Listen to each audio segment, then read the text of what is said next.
मूर्ख गधा। एक समय की बात है, किसी कस्बे में एक धोबी रहता था। एक रात जब वह सो रहा था, एक चोर उसके घर के पिछवाड़े में आ घुसा।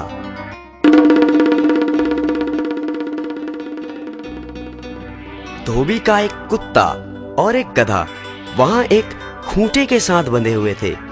चोर को देखकर गधा कुत्ते से बोला, कुत्ते भाई, देखो चोर घर में घुस आया है और तुम भौंक नहीं रहे हो। क्या ये तुम्हारा फर्ज नहीं कि तुम भौंक कर मालिक को जगाओ? यदि तुम ऐसा नहीं करोगे तो चोर चुपचाप चोरी करके यहाँ से रफूचक्कर हो जाएगा। बात तो तुम्हारी ठीक है, परंतु तुम तो जानते ही हो मैं दिन रात मालिक के घर की चौकीदारी करता हूँ और तुम भी कोई कम काम नहीं करते, परंतु हमें मिलता ही क्या है?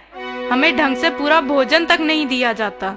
ये बात तो तुम ठीक कह रहे हो, परंतु कुछ नहीं। मैंने तो सोच लिया है, मैं आज नहीं भौंकूंगा।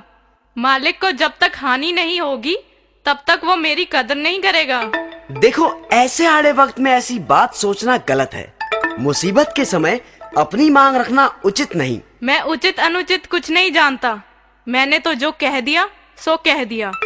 ऐसे मालिक का भी क्या करना जो अपने काम से ही काम रखे लेकिन हमारा ध्यान बिल्कुल ना करे। गधे को गुस्सा आ गया। ओए मतलब परस्त, तू अपने फर्ज में कोताही कर सकता है, परंतु मैं तेरी तरह कमीना नहीं। लगता है मुझे ही कुछ करना पड़ेगा। और गधा जोर जोर से रैंकने लगा। गहरी नींद में सोए हुए धोबी की नींद गधे के रैंकने की आवाज से खुल गई। वो गुस्से से बिस्तर से उठा और जाकर लाठी से गधे को जोर जोर से पीटने लगा।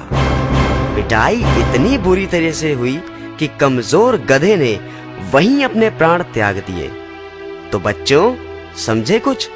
इसीलिए तो कहते हैं, अपने काम से काम रखो, दूसरे के काम में टांग ना अड़ाओ।